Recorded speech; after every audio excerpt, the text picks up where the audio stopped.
Well, if you've been one of the folks in the comments asking, what can we actually do? This video is for you. Not the vague stuff, not vote more or stay informed. I mean real, specific things one person can do to help hold the line in 2026. And here's something to keep in mind. You don't have to fix America. You don't have to become a full-time activist. You just need one habit that helps your corner of the world become harder to break. So let's start where you are.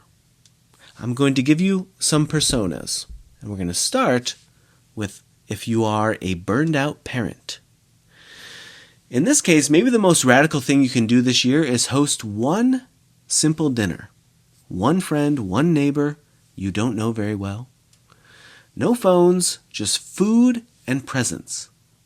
Let the kids run around, let people talk. It doesn't have to be big. It just has to happen. Or attend one town meeting or school board session, even if you go solo. Then tell your kid what you saw. Civic life shouldn't feel like something that only happens far away.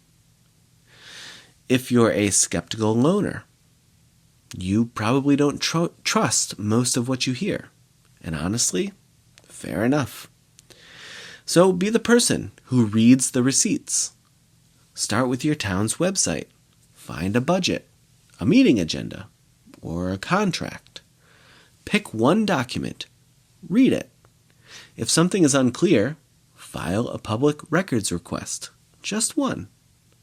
And then share what you find with a screenshot, a source link, or a short sentence explaining what it means. You don't have to add commentary. Just bring it into the sunlight. Or download your town's annual budget. Circle 3 things that don't make sense and email one respectful question to the finance office or your town rep. That alone can shift how people show up in the room. If you are a religious neighbor, maybe you believe in service more than slogans. So start a small rhythm of care, maybe $20 a month or 1 hour a month. Groceries for a neighbor, a ride to a doctor's appointment, a small bill paid without fanfare. If you've got 2 or 3 friends, make it a shared pot. Or pick a place that can't relocate, like the food pantry or the library or the local school, and show up. Those places don't need heroes, but they need hands. And if you're a cautious introvert, you probably want to help. You just don't want a spotlight. So take the same seat at the same local meeting once a month. Same row, same room.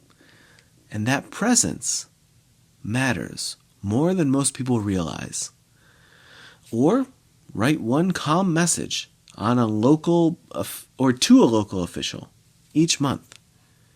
Here's the issue. Here's the impact. Here's what I'm asking. Signed with your name and your address. Most people never do it, which is exactly why it works. If you are a fed-up progressive, maybe you're tired of performative politics and you want leverage. So work an election. Be a poll worker or observer. It's long, it's slow, and it protects the process. Sign up through your local election office, and you probably need to do so by summer. Or apply to join a local board or commission. There's zoning, parks, library. If there's no open seat, volunteer for a working group or show up during public comment. That's where policy becomes reality. If you are a disillusioned conservative, you probably care about stability and order, maybe even being left alone until you're not. If you get a jury summons this year and you're able, don't skip it. That's one of the few places regular citizens still get to check the state. Or pick one fixable problem close to home. A broken sidewalk, a missing crosswalk, a dangerous intersection. Report it, and then go to the next meeting where it's discussed.